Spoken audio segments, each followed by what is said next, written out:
एक क्लिकमा रिजल्ट तयार, एक क्लिकमा रिजल्ट चेक। हो, सही सुन्नुभयो।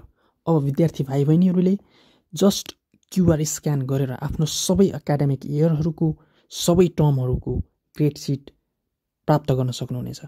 भने शिक्षक शिक्षिकाज्यूहरूले सिम्पल क्लिक्सको भरमा without any hassle result ready गर्न सक्नुहुनेछ। नमस्कार, सम्पूर्ण शिक्षक शिक्षिका, अभिभावकज्यूहरू र विद्यार्थी भाइ बहिनीहरूमा हार्दिक स्वागत छ। भिक्टोमेट्रिक्स डिजिटल सोल्युसनले तयार गरेको web application check my grade सिटले नतिजा प्रकाशनलाई गर्नेछ अटोमेट अनि बनाउनेछ तपाईँको नतिजा प्रकाशनको प्रक्रियालाई क्विक एन्ड इजी। हाम्रो एप्लिकेसन चेक माई ग्रेड सिटले डेटा स्टोरेजको लागि गुगलको फायरबेस प्रडक्ट युज गरेको छ, जसले डेटा सेफ्टीको लागि 100% ग्यारेन्टी गर्दछ, जसले गर्दा स्टोर गरिएका डेटाहरू 100% सेक्युर रहने गर्दछन्। अब लागौँ क्लास टिचर, सब्जेक्ट टिचर र स्कुल एडमिनले एप्लिकेसन प्रयोग गर्ने तरिकातर्फ। सबैभन्दा पहिला क्लास टिचर सेक्सनमा हामी प्रवेश गर्छौँ। क्लास टिचर सेक्सनमा क्लिक गरिसके पछाडि यहाँ भिक्टोमेट्रिक्स टिमले उपलब्ध गराएको आइडी र पासवर्ड लगइन फिल गरेर साइन इन विथ इमेल गरिसकेपछि हामी क्लास टिचरको ड्यासबोर्डमा प्रवेश गर्छौँ। यसरी क्लास टिचरको ड्यासबोर्डमा प्रवेश गरिसके पछाडि हामीले स्टुडेन्टको इनिसियल डेटा इन्ट्री गर्छौँ, जसमा हामीले एकाडेमिक इयर सेलेक्ट गर्छौँ, ग्रेड सेलेक्ट गर्छौँ। जस्तो मैले 2082 क्लास 1 मैले यो क्लास 1 मा अलरेडी एक दुईवटा डेटा फिल गरिसकेको भएर यसैलाई मैले अहिले रोजेको छु। र स्कुल नेममा मैले पहिला यसको बनाएको थिएँ, यसको त्यसपछि एड्रेसमा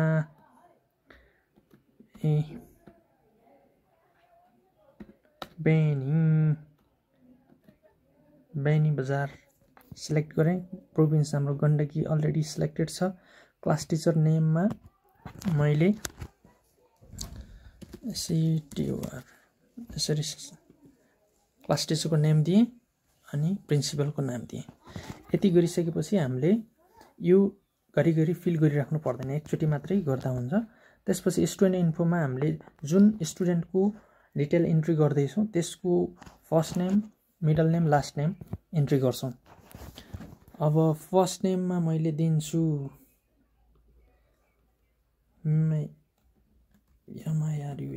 मिरुना रामजाली दिएँ। अब डेट अफ बर्थ मैले ऱ्यान्डमली सिलेक्ट गरिदिएँ। यहाँ हामीले यो एयरमा सिलेक्ट गरेर प्रपरली हामीले डेट अफ बर्थ सिलेक्ट गर्न सक्छौँ। एड गरिसके पछाडि हाम्रो स्टुडेन्टको डेटा एड भइसक्यो, डेटाबेसमा स्टोर भइसक्यो। अब यो स्टुडेन्टको क्युआर जेनेरेट गर्दैछौँ हामीले। यो एकचोटि जेनेरेट भइसकेपछि स्टुडेन्टको लाइफ टाइम रिजल्ट यही क्युआर स्क्यान गरेर हेर्न सक्नुहुनेछ। अब जेनेरेट क्युआर बटनमा क्लिक गरिसके पछाडि यसरी स्टुडेन्टको इन्ट्रान्स कार्ड भनेर हामीले एउटा क्युआर जेनेरेट गर्छौँ।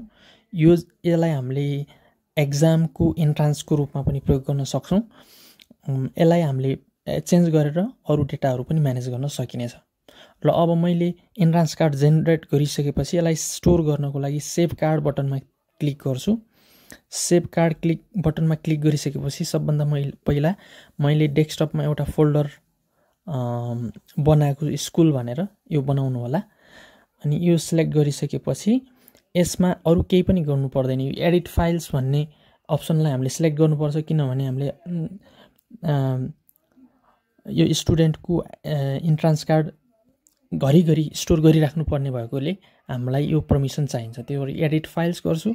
यो अलरेडी स्टोर भएर बस्छ। हामीले त्यसमा के अरे कुनै पनि फोल्डर क्लास नर्सरीदेखि 12 सम्मको अटोमेटिक जेनेरेट हुन्छ फोल्डर। अनि पर्टिकुलर फोल्डरमा पर्टिकुलर स्टुडेन्टको आइडी कार्ड स्टोर भएर बस्छ। यसमा हामीले कुनै पनि ह्यासल फिल गर्नु पर्दैन। अब यति भइसकेपछि मैले एउटा स्टुडेन्टको यहाँ डेटा इन्ट्री गरेँ। अब मैले अलरेडी 4-5 जना स्टुडेन्टको डेटा इन्ट्री गरिसकेको छु। अहिले मैले लास्टमा गरेको चाहिँ मिरुना रामजालीको डेटा इन्ट्री गरेको छु। अब मिरुना राम्जालीको स्टुडेन्ट आइडी छ यसलाई मैले कपी गर्छु अहिले र अब हामी जान्छौँ यसरी क्लास टिचरले सबै स्टुडेन्टको डेटा इन्ट्री गरिसकेपछि क्लास टिचरको काम सकियो। अब सब्जेक्ट टिचरले आफ्नो डेटा इन्ट्री गर्नुहुन्छ। मैले लगआउट गरेँ। अब लगआउट गरिसकेपछि म फेरि क्लास टिचरबाट सब्जेक्ट टिचर पोर्टलमा जान्छु। सब्जेक्ट टिचर पोर्टलमा हामीले उपलब्ध गराएको आइडी पासवर्ड राखेर साइन इन गरिसके पछाडि यसरी सब्जेक्ट टिचरको पोर्टल खुल्छ। यसरी सब्जेक्ट टिचरको पोर्टल खुलिसके पछाडि हामीले यसमा पर्टिकुलर स्टुडेन्टको डेटा फेच गरेर पहिला लोड गर्न सक्छौँ। जसले गर्दा हामीले घरिघरि स्टुडेन्टको डेटा टाइप गरिरहनु पर्दैन। जस्तो मैले स्कुलको आइडी यो राखेको छु, स्कुलको आइडी राख्नु होला प्रपर। अनि ब्याच आइडी हाम्रो 82 को डेटा हामीले इन्ट्री गरेका थियौँ। त्यो ब्याच इयर भनेको जुन इयरमा हामीले डेटा इन्ट्री गर्छौँ त्यही इयरलाई ब्याच इयर मानिएको छ। र हामीले ब्याच ग्रेड मैले 1 क्लासको इन्ट्री गरेको थिएँ। लोड डेटा गर्नुभयो भने यसमा हामीले यसरी डेटा देख्छौँ। यहाँ मैले अलरेडी केही स्टुडेन्टको डेटा इन्ट्री गरिसकेको थिएँ र लास्टमा हामीले गरेका थियौँ मिरुना राम्जाली। ल अब मैले यो अरू स्टुडेन्टको हटाउँछु। मैले यसरी डिलिट बटन थिचेर अरू स्टुडेन्टको डेटा हालिसकेको भएर मैले यो मात्र डेटा इन्ट्री गर्न खोज्दैछु। अब यसमा सबभन्दा पहिला म्याथमेटिक्स टिचरले आफ्नो म्याथ टिचरको नाम राख्नुहुन्छ। यहाँ थ्योरी मार्क्स कति हो, फुल मार्क्स, प्र्याक्टिकलको फुल मार्क्स कति हो, क्रेडिट आवर कति हो त्यो स्पेसिफाई गर्नुहुन्छ। त्यसपछि यसमा अब्टेन्ड स्कोरहरू यसमा फिल गर्नुहुन्छ। मैले अलरेडी यो स्पेसिफाइड जति नम्बर छ यसैलाई मानेको छु। अब यसमा कति लिनुभयो भने सपोज 71 लिनुभयो, प्र्याक्टिकलमा 23 लिनुभयो। ल मैले सबमिट डेटा गरेँ। अब सबमिट डेटा गरिसकेपछि ल एउटा स्टुडेन्टको सबमिट भयो। अब त्यस्तै अर्को सब्जेक्टको हाल्छु, इङ्ग्लिसको हाल्छु। इङ्ग्लिसमा पनि लोड डेटा गर्छु पहिला। इङ्ग्लिसमा यसमा यो अरू सबैको मैले डिलिट गर्छु किनभने यो घरिघरि फिल गर्नु जरुरी छैन। एकचोटि फिल गरिसकेपछि अर्कोचोटि लिँदैन पनि, डेटा लिँदैन पनि। यसमा मैले 60 70 दिन्छु अनि यसमा दिन्छु 22 अनि सबमिट गर्छु। यो पनि स्टोर भयो। अब फेरि लोड डेटा गर्छु। यो लोड डेटा घरिघरि किन गर्नु परेको भन्दाखेरि अब मैले एउटै पोर्टलबाट विभिन्न सब्जेक्टको हाल्दैछु, त्यो भएर घरिघरि गर्नु परेको। नत्र प्रत्येक इङ्ग्लिस टिचरले गर्दाखेरि एकचोटि मात्र गर्दा हुने भयो, नेपाली टिचरले गर्दा नेपाली टिचरले एकचोटि मात्र लोड गर्दा हुने भयो। अब मिरुनाको मैले यसमा इङ्ग्लिस भइसक्यो, नेपाली दिन्छु। नेपालीमा 66 22 सपोज यसलाई सरी यो डिलिट गर्न बिर्सेछु।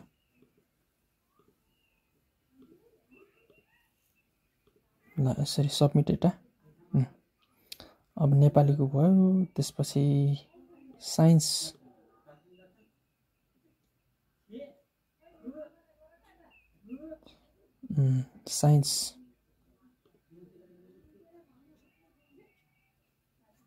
Load data.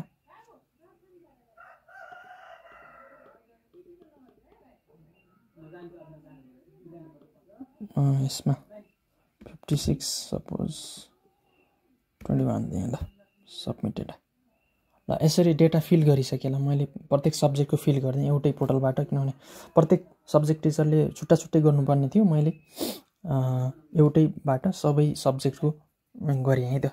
अब यसरी गरिसकेपछि अब हामी सबै कुरा रेडी भयो। सब्जेक्ट टिचरले आफ्नो सब्जेक्टको डेटा इन्ट्री गर्नुभयो, क्लास टिचरले क्युआर जेनेरेट गरिदिनु भयो। अब चाहिँ हाम्रो काम भनेको सकियो। अब स्टुडेन्टले अथवा टिचरले अथवा प्यारेन्ट्सले जोसुकैले आफ्नो रिजल्ट चेक गर्नु परेको खण्डमा यसरी चेक रिजल्ट भन्ने बटनमा क्लिक गर्नुभयो र स्टुडेन्ट आइडीमा यसरी स्टुडेन्ट आइडी यसरी दिनुभयो। स्कुल नेममा हामीले स्कुलको आइडी माउन्ट एभरेस्ट राखेका छौँ, त्यो भएर माउन्ट एभरेस्ट दिएँ। एकाडेमिक इयर थियो एडिट टु फर्स्ट टर्म नै हो हैन, क्लास 1 हो है। अब यसमा हामीले जुनसुकै टर्मको जुनसुकै एकाडेमिक इयरको हामीले डेटा फिच गर्न सक्छौँ। ल हेर्नु है त कसो देखिन्छ रिजल्ट। ल हेर्नु यसरी हाम्रो रिजल्ट रेडी हुन्छ। मैले 1 2 3 4 5वटा मात्र सब्जेक्टहरूको मैले अर्को स्टुडेन्टको लिएछु। 5वटा मात्र सब्जेक्टको डेटा इन्ट्री भएको भएर यस 5वटा मात्रैको देखाएको छ। इक्जाम्पलको लागि जिपिए छ 3.68, स्कोर अप्टेन चाहिँ 422 आउट अफ 500, ऱ्याङ्क छ 5th ऱ्याङ्क है। त्यस्तै गरेर रिमार्क्स पनि दिएको छ। यसरी हाम्रो रिजल्ट जेनेरेट हुन्छ र यो रिजल्टलाई हामीले प्रिन्ट गरेर राख्न सक्छौँ हैन। अब हामीलाई यो ग्रेडको ठाउँमा टगल गरेर यो स्कोरको ठाउँमा टगल गरेर ग्रेड हेर्न चाहनुहुन्छ भने पनि यो सब्जेक्ट वाइज ग्रेड पनि हामीले हेर्न सक्छौँ यसरी। अब स्कुल एडमिन अथवा हेड टिचर अथवा कुनै पनि टिचरले आफ्नो स्टुडेन्टको सबै रिपोर्ट कसरी हेर्न सक्नुहुन्छ त्यो बारेमा हामी हेर्दैछौँ। सबैभन्दा पहिला एडमिन सेक्सनमा क्लिक गरेर यसमा लगइन आइडी पासवर्ड राखेर लगइन गरिसक्नु भयो भने यो पोर्टल खुल्छ। यो पोर्टल खुलिसके पछाडि यसले हाम्रो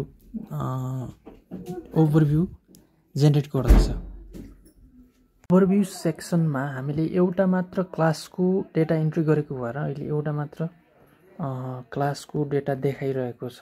टोटल स्टुडेन्ट सङ्ख्या यति छ, टोटल सब्जेक्ट इन्ट्री यति छ, एक्टिभ स्कुल एउटा छ, टिचर सङ्ख्या यति छ है। अनि ग्रेड 1 मा 8, ग्रेड 2 मा यति, यसरी स्टुडेन्ट सङ्ख्या देखाइरहेको छ। हामीले डेटा इन्ट्री गरि नसकेको भएर पार्सियल डेटा मात्रै देखाइरहेको छ। अब स्टुडेन्ट सेक्सनमा क्लिक गरिसकेपछि हामीले रजिस्टर गरेको क्लास अल क्लासको देखाउने भयो। त्यसै गरेर हामीले क्लास वाइज पनि डेटा हेर्न सकिन्छ। यसरी क्लास 1 मा यसरी स्टुडेन्ट सङ्ख्या, उसको ऱ्याङ्क कुन छ ऱ्याङ्क देखाइरहेको छ, त्यस्तै नेम, आइडी, ग्रेड र टोटल स्कोर उसले कति लिएको छ त्यो टोटल स्कोर देखाइरहेको छ। यसलाई हामीले एक्सपोर्ट गरेर एक्सल सिटमा एक्सपोर्ट गर्न सक्छौँ, त्यस्तै प्रिन्ट पनि गरेर हेर्न सक्छौँ। टिचर सेक्सनमा रजिस्टर्ड टिचरको डेटा देखाउँछ भने एनालिटिक्स सेक्सनमा हामीले एकाडेमिक इयर सिलेक्ट गरेर त्यसको ग्रेड अथवा क्लास सिलेक्ट गरिसकेपछि कुन टर्मिनल एक्जामको डेटा हेर्ने हो त्यो टर्मिनल एक्जामको सिलेक्ट गरिसकेपछि हामीले टप 5 स्टुडेन्ट कुन छन् पर्टिकुलर क्लासमा भनेर यसरी चार्टमा पनि हेर्न सक्छौँ। त्यस्तै गरेर टप 5 स्टुडेन्ट अथवा टप 10 स्टुडेन्ट भनेर यसरी हेर्न सक्छौँ। त्यसै गरेर सब्जेक्ट वाइज टप स्टुडेन्टहरू कुन छन् भनेर पनि हेर्न सक्छौँ। जस्तो म्याथमेटिक्स सेक्सनमा हामीले टप 10 स्टुडेन्ट कुन छन् त भन्दा यिनीहरू छन्, यिनीहरूको स्कोर यसरी देखाउँछ। यसरी चार्टमा पनि हेर्न सक्छौँ। यसलाई हामीले एक्सल सिटमा एक्सपोर्ट पनि गरेर प्रिन्ट गर्न सक्छौँ अथवा हेर्न सक्छौँ। एनालिटिक्स सेक्सनमा यसरी हामीले डेटा भिजुअलाइज गरेर हेर्न सक्छौँ। Thank you so much.